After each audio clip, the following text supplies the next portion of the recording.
Hello, everyone. Welcome to Season 1, Episode 5, our finale of Blueshift Engage. I am Vijay Chatur, co-founder and CEO of Blueshift. We've had some great sessions over the last few days, covering the entire gamut from AI and multi-channel marketing to cultivating a learning mindset. I cannot wait to get started with today's discussion. But first, some housekeeping notes. If you have questions for our speakers at any point in time during the session, simply submit them using the Zoom Q&A button at the bottom of your screen. We will be active on social media during all the sessions, hashtag #BlueshiftEngage. And we also have a daily Uber Eats giveaway, and we'll be announcing that towards the end. Finally, a quick shout out to all of our wonderful sponsors. They're all great Blueshift partners. Please check them out.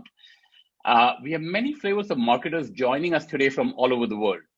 While we were waiting, we had the chance to do a quick poll to see who they are and how do they identify themselves. Let's check out the results. There you are. Okay, great. So I see a good distribution. I see 20% identifying themselves as a channel master. That's great. And then 26% cyborg, fantastic, technologically advanced, very, very cool. And then a sweet 15% are Mick Fury, fearless leader and orchestrator of all. That is fantastic, Rich. So now you know who is in the audience. So let's talk about today's session.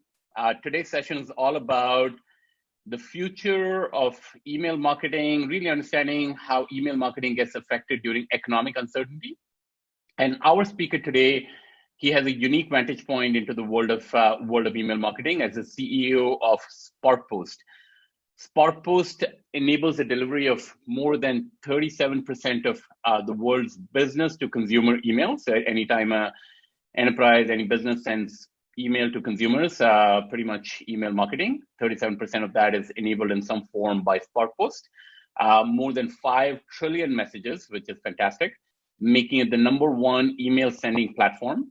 SparkPost analytics cover about 90% of the world's email footprint. So beyond just a delivery, they have an analytics footprint, which is even bigger. And that the kind of insights that come out of that give companies, give email marketers and businesses, they can get very deep insights using SparkPost into email deliverability and engagement analytics. Now, Rich has a wealth of experience in the broad data-driven marketing space, even beyond SparkPost. Before SparkPost, he was the CEO of AdThis and led the company through pretty rapid growth, profitable acquisition by Oracle.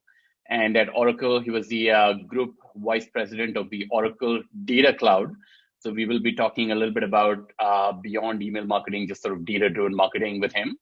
And before all of that, Rich was an investor and operator in several technology businesses. And he founded Mount Weather Capital. And interestingly, he founded a fund named Redshift Ventures. What's up with that? Nothing to do with Blueshift. I'm glad he has switched over to the right side of the spectrum. As an investor, he was responsible for multiple exits, including Kronos Integrated Microsystems, which was acquired by JDS Uniface for $750 million. So very wide, interesting career spanning, operator roles, investor roles, a lot of data-driven marketing, email marketing. So I'm super excited to hear from Rich on everything that we are going to be talking about today.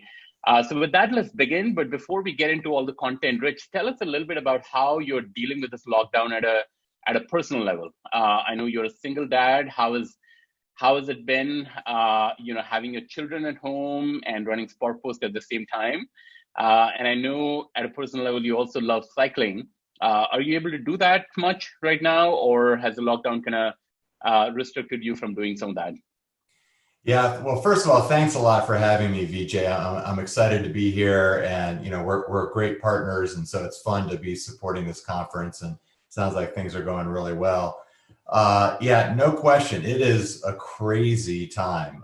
It's kind of, I guess everyone uses the word unprecedented a lot these days. Yes. And, being home, I've got 3 kids, ages 9 through 13, and they're doing their online school, but as a lot of other people probably are experiencing, they get bored and you got to figure out how you're going to entertain them. So I've been, in addition to making sure my bourbon is well stocked, That's important. that's a very important piece. Yep. I've also been trying to just create a work-life blend where I take some breaks during the day, maybe it's even 15 minutes, go outside, throw the football or something with my kids, come back inside, get back to work. In some cases, I've actually involved them with my work. We just did an all-hands meeting that we recorded on video the other day, and we kind of used the theme of SparkPost News, and I actually had them as reporters as part of SparkPost News. So that was a lot of fun. So I feel like you just got to be as creative as you possibly can and realize that, they're going to be walking in the middle of meetings and asking if they can play video games, and that's okay. What can you do? No, I've had my 3.5-year-old join me on, team meeting, the executive team meetings, everything. So I think by now everyone at Blueshift has pretty much seen him. So that's great.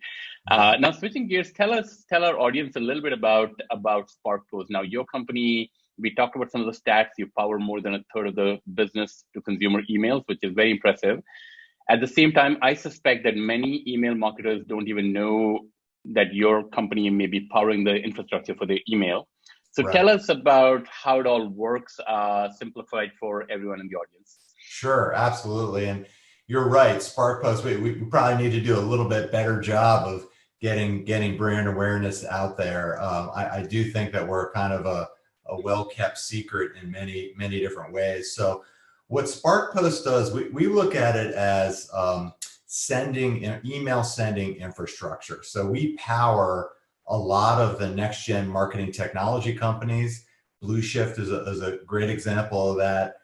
There are many other marketing technology companies that we power. A lot of the traditional ESPs, so it could be Adobe, Oracle, it could be Salesforce, all of them run on SparkPost technology.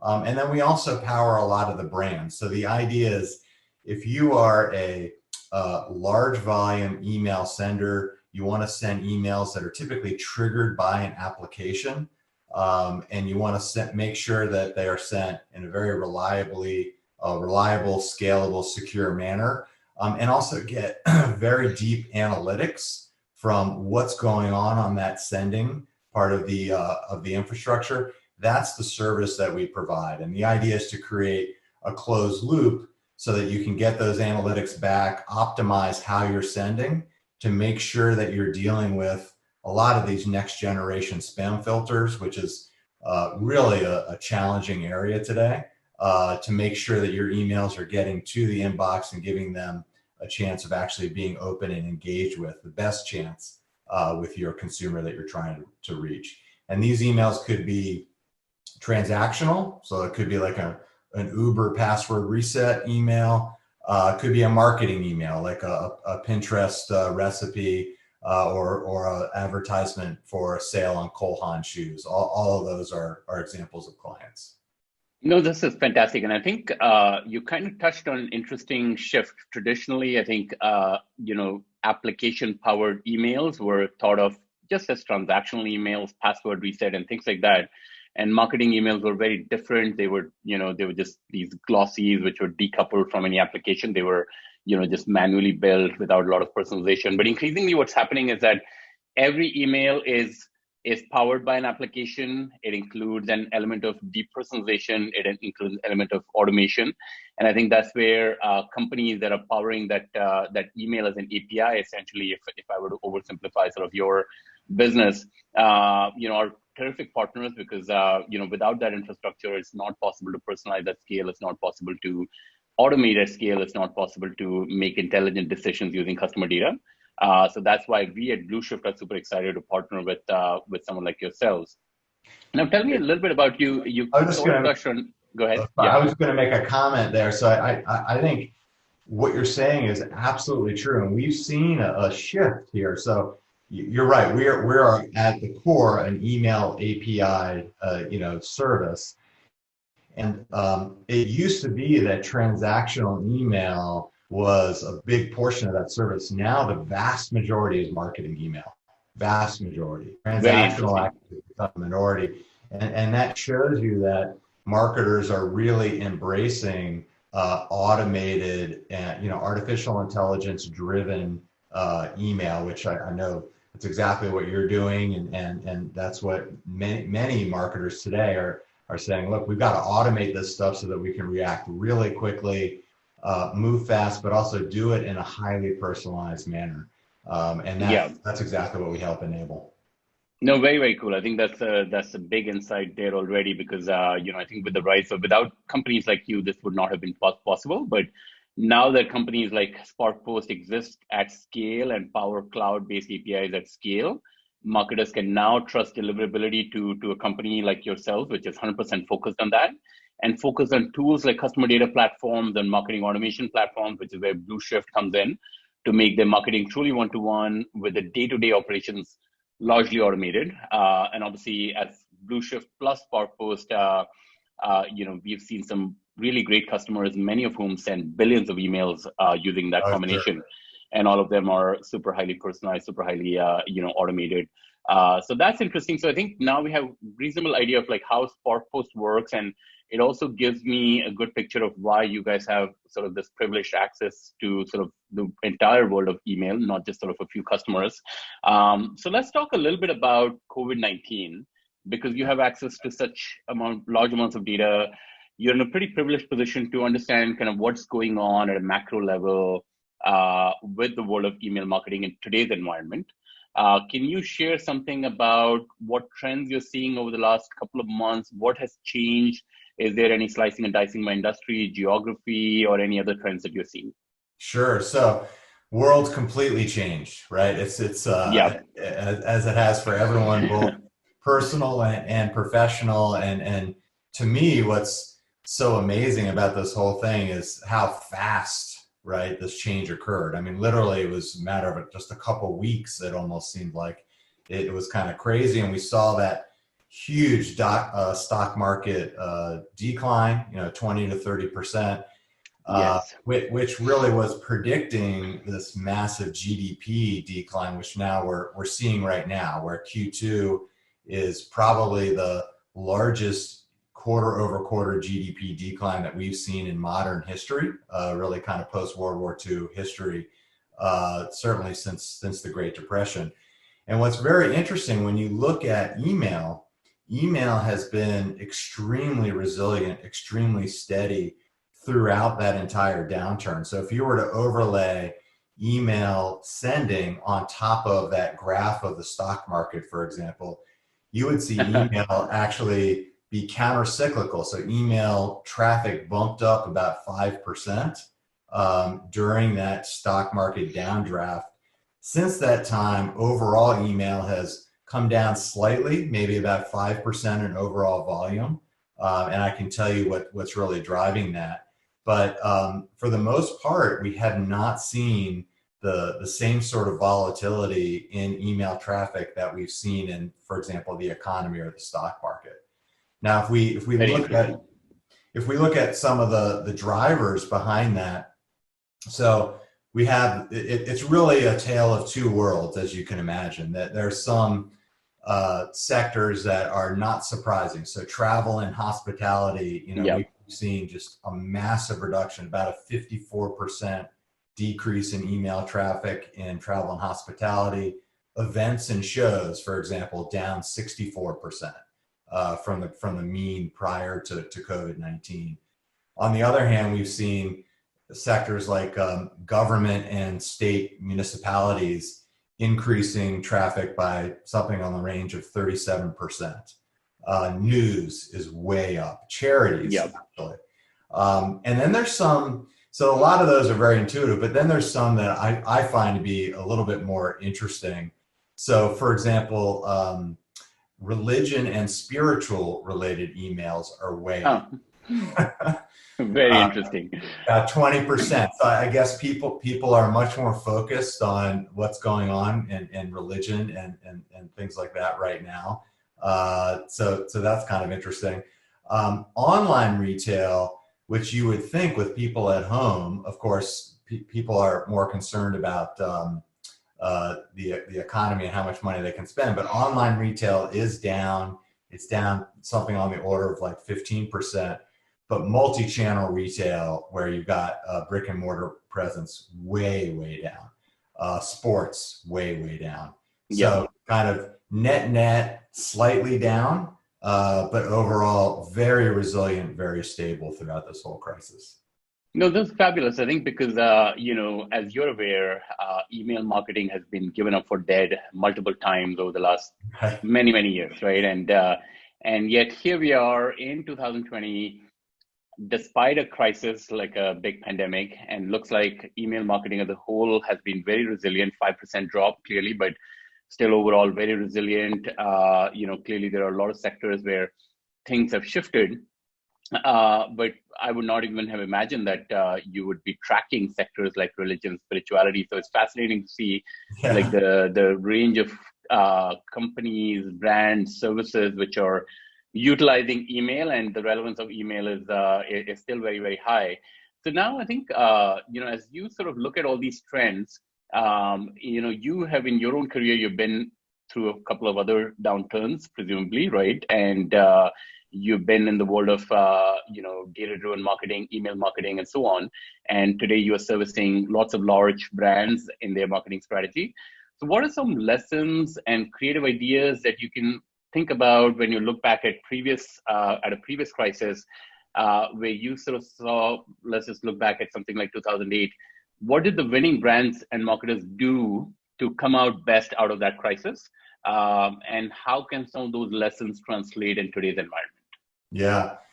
So I feel like it's interesting when I think about the span of my career.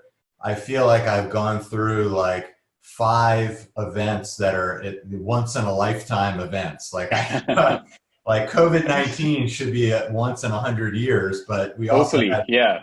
yeah, but we Not also before. had, the 2008, 2009 financial crisis. We had September 11th. We had the internet bubble up and down, the internet bubble burst. So it's like, these are all supposedly once in a lifetime things that have all occurred, during my tech career, which is kind of interesting. And I'm sure yours as well. And so maybe volatility is just increased permanently, and we're going to have to get used to dealing with some of these shocks going forward. But to specifically hit your question on the 2008, 2009 financial crisis, I think there were some really interesting lessons learned. I do believe, by the way, that crisis was very different than the crisis that we have today. Like this is very much an event-driven crisis, Yeah. whereas that was a systemic economic crisis. But if you look at what some brands did then, I think we can take some lessons from that. So number one, really stepping back and focusing, having empathy for your customer, right? Focusing on what can I do today to actually help them, because they're dealing with all sorts of challenges, and Right. not being tone deaf, right? Like if you're still marketing the same way that you did pre-COVID-19, you're doing something really wrong, right? You need to react quickly. You need to make changes, and you need to be extremely sensitive to what people are facing. A great example is Starbucks. Actually, Starbucks during the 2008, 2009 financial crisis, and this was very controversial. A lot of the stockholders were in an uproar, but the CEO of Starbucks actually shut down, people may remember this, all the stores, 100% across the country, brought all of the employees, all the baristas to a central location. I think it was in New Orleans, and they spent 2 or 3 days completely focused on retraining the entire workforce to focus on customer service, how to better connect with the customer. They created all sorts of surveys and portals where they were collecting customer feedback. They used that to input into how they wanted to actually redesign stores to make them more friendly, a gathering place for people who wanted to talk about what's going on with the economy. If you want to start a new company, if you want to, think about a job interview, Starbucks becomes the place to be.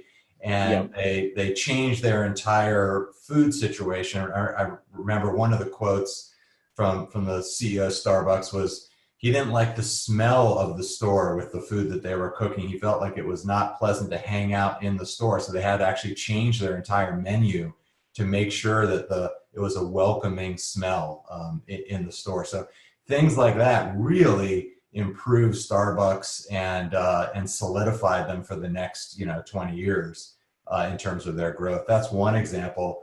Another one is Fidelity. Fidelity did an amazing job really pivoting their marketing very rapidly to focus on helping people who are super anxious about their investments, right? Everyone's, of course, freaking out during 2008, 2009 when the stock market dropped. Particularly, I remember very vividly March 09, right? Right.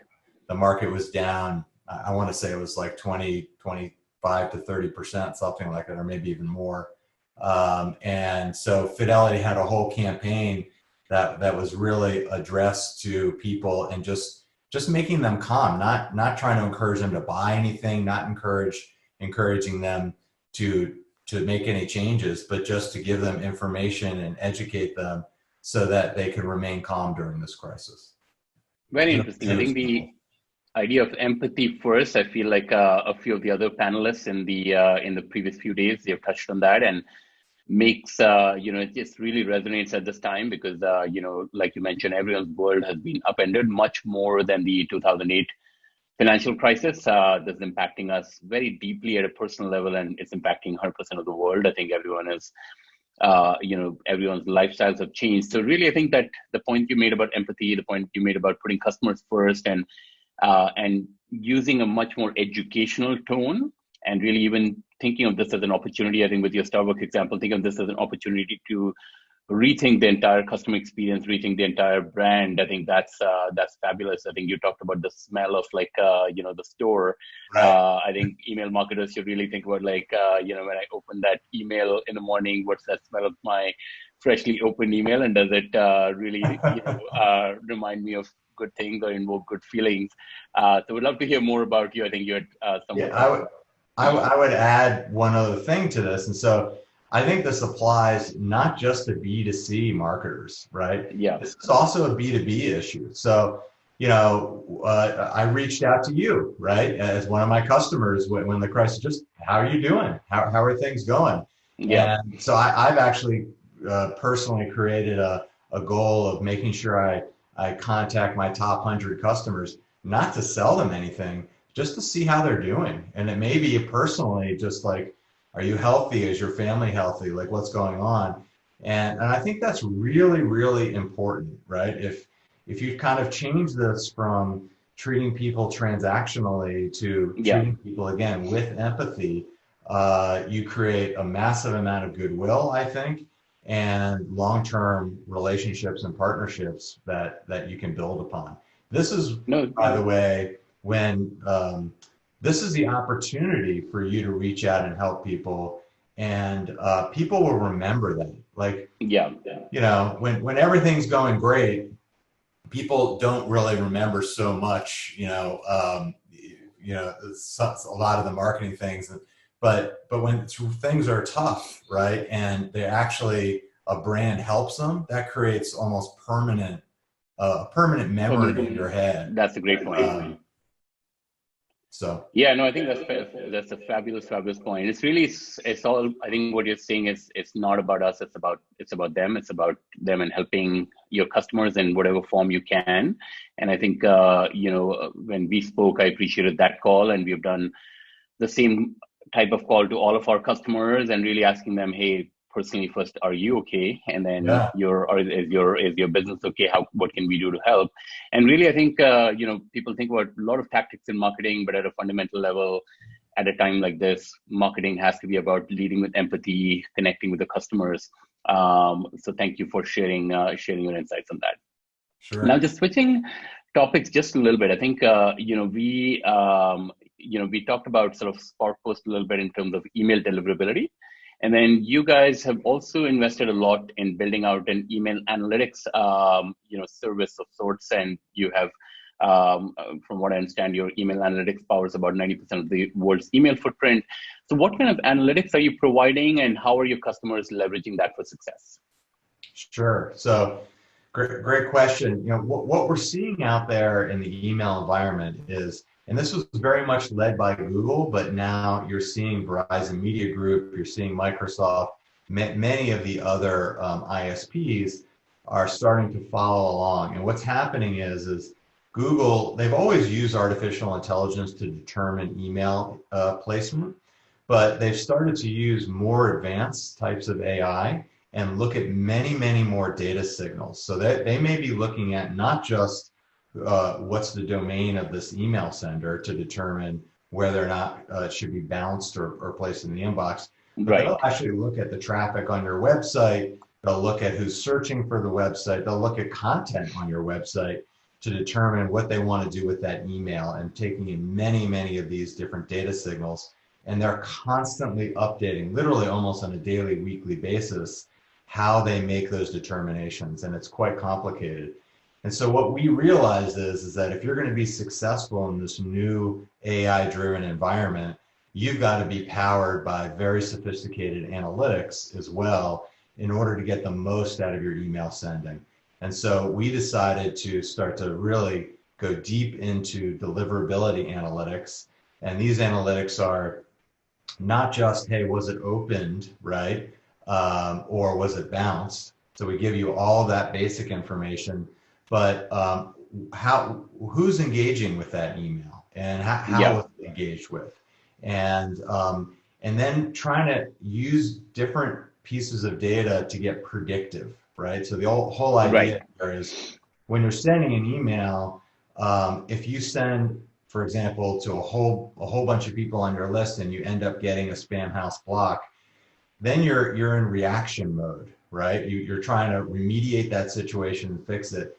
We want to get ahead of that. We want to use data to extract insights from how other people are sending, how you're sending, and try and predict whether or not you're at risk of a block before it happens, so that we can make changes to your email sending practice, improve it, and always keep your deliverability at a very high level. So that was one of the reasons why we purchased eDataSource, which is a leading deliverability analytics company. We've now integrated that into our platform, and we're trying to create this closed loop between analytics and sending to allow people to combine it together to get the most out of it.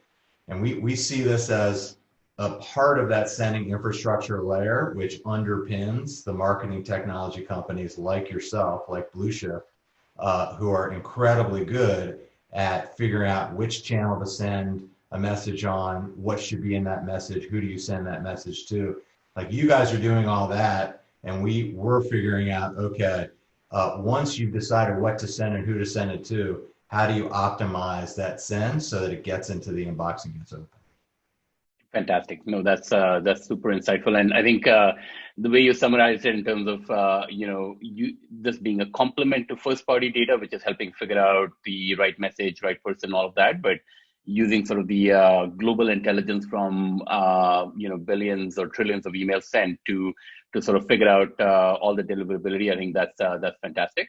Now, that also touches on a theme which is from a different part of your career. You've been at this and then at Oracle Data Cloud. And obviously at that time, you spanned the worlds of publisher personalization, audience insight, activation tools, all of that. And obviously now you're doing a lot of data-driven marketing analytics with SparkPost. So in your experience, as you think about sort of the brands that are really good at leveraging all these data-driven tools, what do the winning brands do differently from the average brands? Yeah, I think if you really look at the top brands, I think it's this really interesting intersection between creativity and art and science, right? Yeah. And the ones that can blend those two things together, I think are just by far the most successful, right? And that to me is really the recipe for success. I mean, if you got someone that can really understand what's going on with a particular campaign, gather the data, get actionable insights, and be honest with themselves about what's working and what's not, but then at the same time be able to to construct creative that truly connects with customers on an emotional level, understanding what do people actually want, what do they care about, what's going to help improve their life and really matter to them. Like that is a very emotional question, a qualitative question.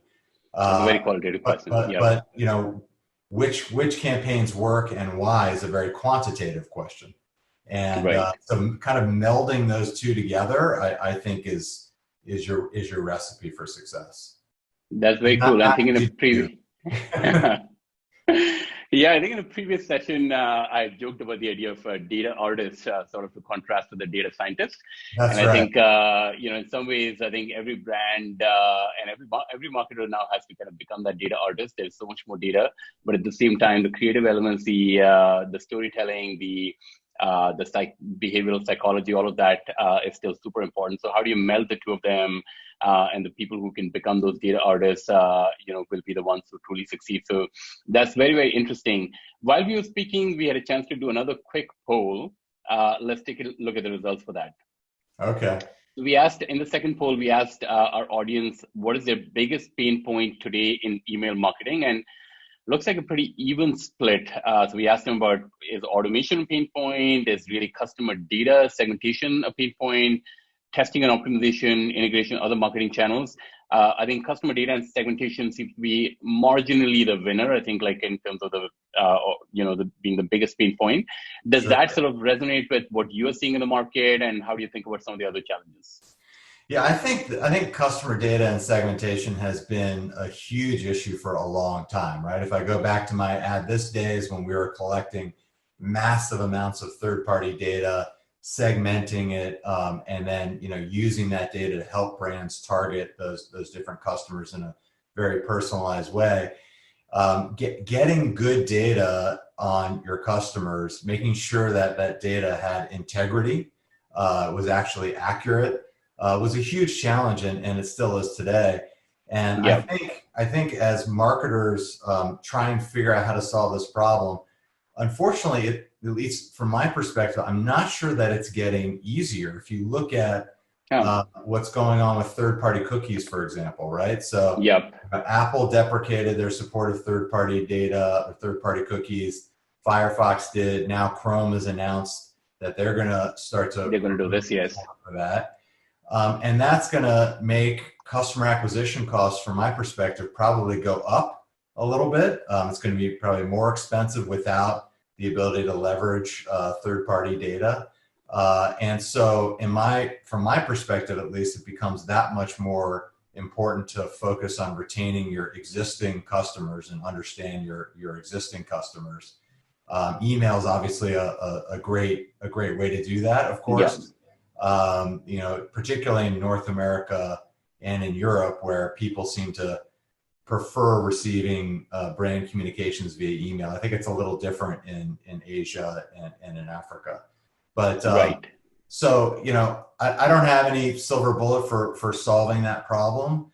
But I guess with third-party cookies going away, I think it's going to be more challenging, not less.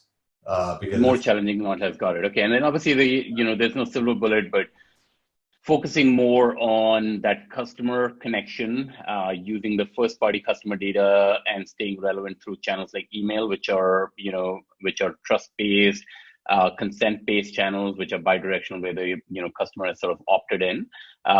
Sounds like, at least may not be the silver bullet, but at least sounds like the right strategic direction for brands to kind of invest in. I would just add one more thing to that. I think it's more important than ever for brands to really be investing in first-party data assets and building those data assets out and owning them, right? Because if you're using Facebook, a Google, some of these, you kind of in many different situations, you don't really own the data that you're using to target, and so you've got to be a little bit careful with that, and that's another thing to think about as you're thinking about which channel to target your customers on.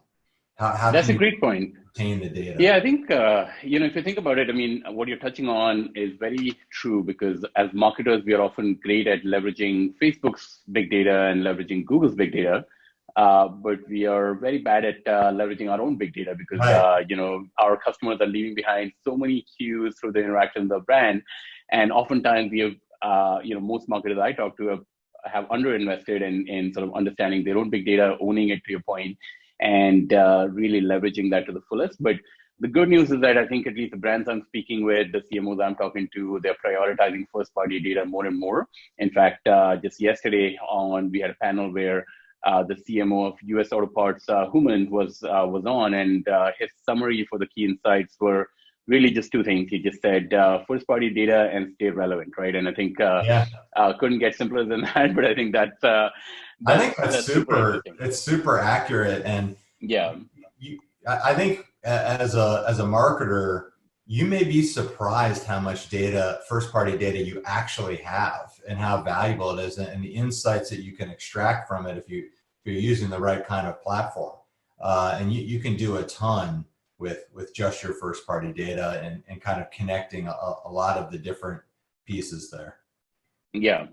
No, very interesting. I think one of the other poll questions was about connecting email with the rest of the customer journey, or and I think you talked about different types of messaging, like SMS, mobile apps. It could be direct mail, Yeah. IVR. It could even be paid media marketing. So, how are your customers, taking steps in terms of integrating email into their broader multi-channel engagement strategies? Sure. So, of course, we're supporting both the ESPs and next generation MarTech companies as well as directly to some brands, right? And you look at the ESPs and the MarTech companies, and just like yourself, VJ, you guys are very omni-channel, right? So you can activate data on digital advertising. It could be on SMS, it could be push, it could be email. And so really thinking through again, like putting yourself in the shoes of the customer, and meet them where they want to be, right? So, Yeah, it really kind of comes down as simple as this. Don't send them an SMS if it's going to piss them off, right? right, Right? I mean, right. Yeah, like if I think they're at the going end of the day, customers are humans, and marketers are humans too. I think just kind of thinking like a customer and really figuring out, is the message going to piss off the customer? That's as simple as it gets. That's right. that's right. And so, if you find, you got to talk to your customers, you got to get this feedback. Like if you find that customers do want to get this information in SMS, then great, send it to them, or in push, whatever it is. So you really have to think that through, and there may be an evolution, right? So someone who's a new customer may be more tentative. Maybe they only want to receive communications from you in email, and they would be annoyed Yep. to push an SMS. But a loyal customer who's been with you for a long time wants to know about that flash sale that you're about to do, and they want it on SMS immediately because they only check their email, once an hour or once every 30 minutes versus SMS, which is, every second an SMS comes in, people are probably checking their phone. So I think Right. it still comes back to putting your shoes, putting yourself into the shoes of the customer. That's profound but simple, and that's just exactly the way we like it to be. Now, I think just we talked a lot about COVID-19, how it has changed things. But even before COVID-19, I would argue we were living in a very dynamic world. Everything was changing quite rapidly, right? And clearly, email and data-driven marketing have changed as a result.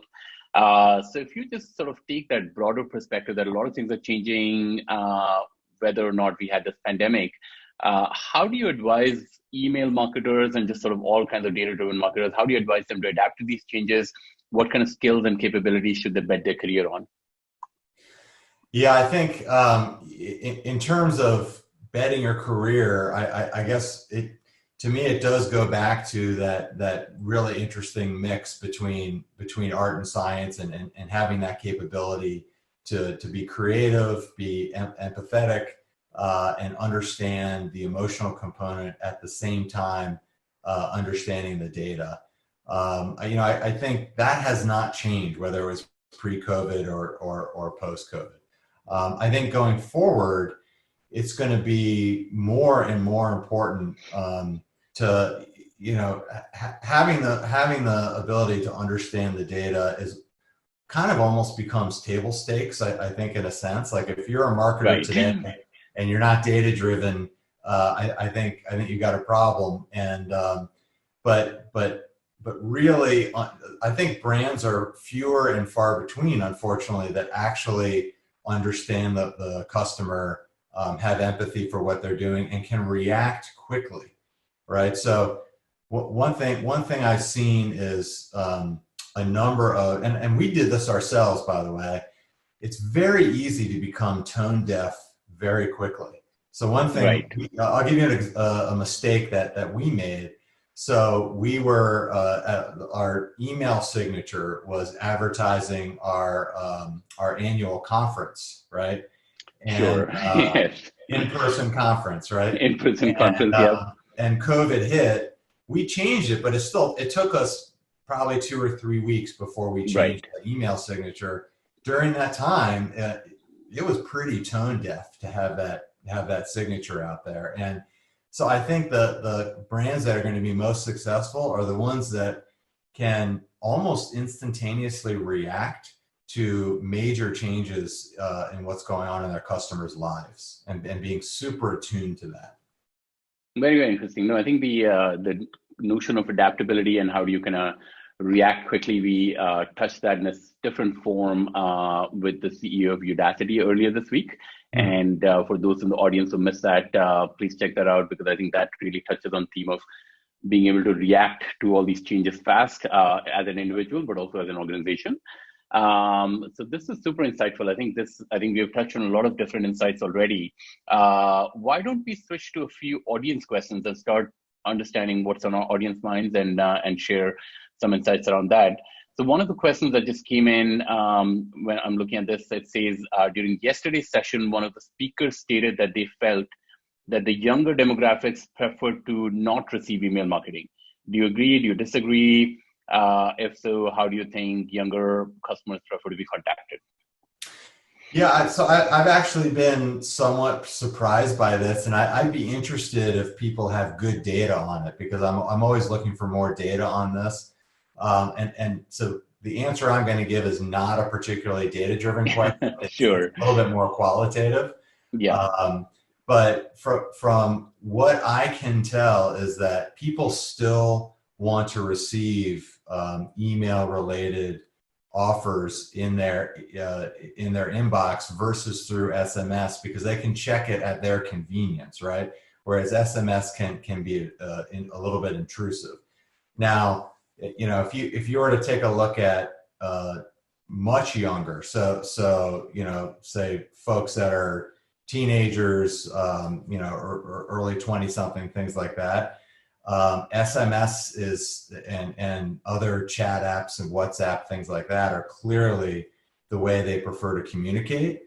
But I think it's still unclear whether or not they want to have that channel also be the primary channel for receiving marketing offers. And it would be interesting, actually, I'd throw it out to the audience. If anyone has good data on that, I'd love to hear about it. Yeah, I think if anyone has it, please, pop that in the chat or Q&A channels, and we'll be happy to surface that to the rest of the audience. There are a couple of questions which are around the theme of your analytics tools.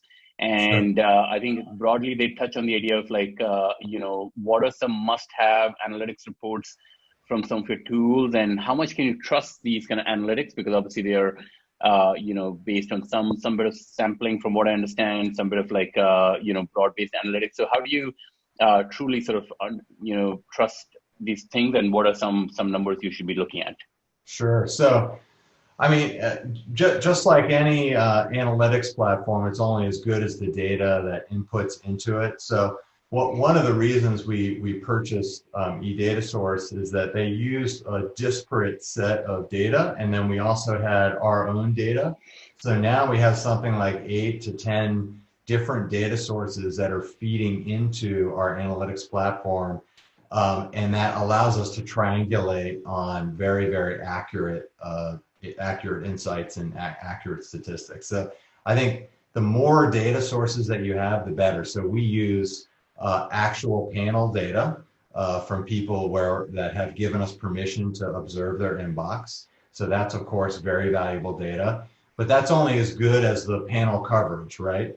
And so we supplement that panel coverage with many, many other different types of data, whether it's intelligent seeding, standard seeds. We use many, many different things, and we're able to get actually quite accurate estimates of email volume, what type of deliverability folks are getting. And the reason we know it's accurate is we can back test it on our own platform. Right. Yeah. So no, that's a good part about AI, where you have a closed loop with the data and you can back test, but also learn continuously. And I think you've built clearly a system where you have a lot of data coming in, you're building these analytics, but you can back test and learn and continuously improve that. Is that right? I think that's really, really important to be able to do that, because then you can also see, for example, geographically, do you have good data integrity, good coverage in all geos, or maybe some are lacking, and you can focus your data acquisition efforts Right. to cover those geographic areas. And we had the same issue at the Oracle Data Cloud and at Addvis, where we would have, say, great coverage in particular areas of the United States or almost throughout the United States. But maybe when we're looking at Spain, for example, maybe it wasn't quite as good. We see the same thing today in email, right? Where there's certain countries, particularly, some in Europe, some other countries around the world where maybe we don't have as much data as we would like to have. So we have to look at supplementing it in different ways. Yeah, no, very, very interesting. And really, as you think about sort of, the lessons learned, you've been obviously at Oracle Data Cloud, you've been at, SparkPost, you've built these systems which harness massive amounts of data. So what are some interesting lessons learned on the technology front, on the data acquisition front, when you sort of go back to your product teams? What do you challenge them with to make sure that the data-driven insights are relevant to marketers? Sure. So just, I guess, stepping back and just thinking about what data you actually have, probably like the number one thing that surprised me over the last, let's call it decade, is the move towards high concern around privacy. I think people have been concerned about privacy, but I don't think people predicted and realized how serious people work, or how concerned they were about privacy, and how quickly things were going to change in the EU, for example, how that was going to get over into the United States. And you have now the new privacy laws in California, and being sensitive to privacy, making sure that you're collecting data in a privacy compliant manner, that you're taking the precautions internally to make sure your data is not only secure,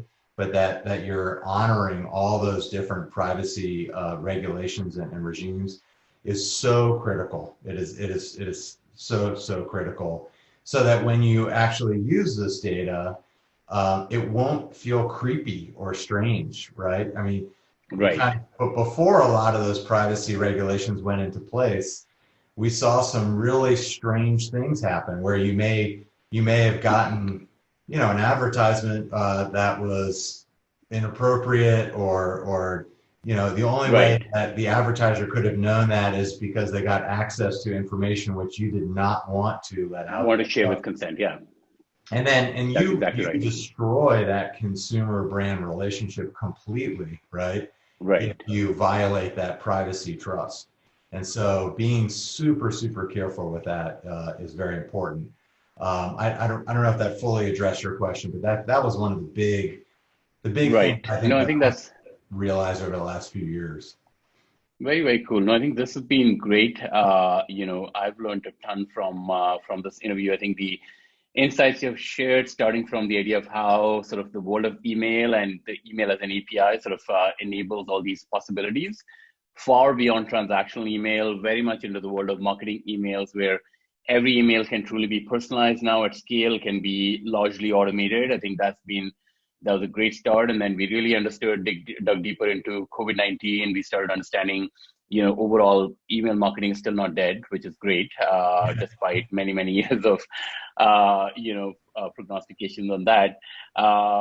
Email marketing is still live, obviously 5% dip in volumes, spread across different sectors, but overall very relevant. And I think after that, we really started shifting into, things which I found super insightful around, around sort of leading with empathy. I think the example you gave from Starbucks was just fascinating. And I think everyone in this audience, I would challenge them to take that lesson back and really rethink how, at a time like this, how do you make sure you're really connecting with that customer, you're putting them first and not yourself. And I think we also talked a lot about data and AI, and I think the point you're making about sort of about sort of leveraging that data with trust to power AI and to make sure the AI sort of has enough back testing and everything built in to sort of keep learning and continuously evolving. Those are all great lessons for people who are building products in the space of email marketing or data-driven marketing. So this has already been fascinating from my point of view. I've learned a ton that I'm going to take back. Yeah, thank you. I think this has been really great. I think it would have been hard for anyone else not in your position to have spanned all these insights. So I'm really glad that we had you here, and thank you for sharing all these insights with everyone in the audience. Yeah, I was going to say thank you so much for having me. And I want to if I can make one last comment, and that is because I know this whole issue of is email marketing dead? I mean, one thing that we've seen, because we've done a lot of work on this, is email still has the highest ROI of any marketing channel, any digital marketing channel. So very interesting. Always something to keep in mind. No, there you have it. I think highest ROI channel, massive potential for automation, personalization, huge potential to use first-party data and to build consent-driven relationships and consent-driven marketing with your known customer base. So a lot of reasons that I think will keep email marketing going very strong.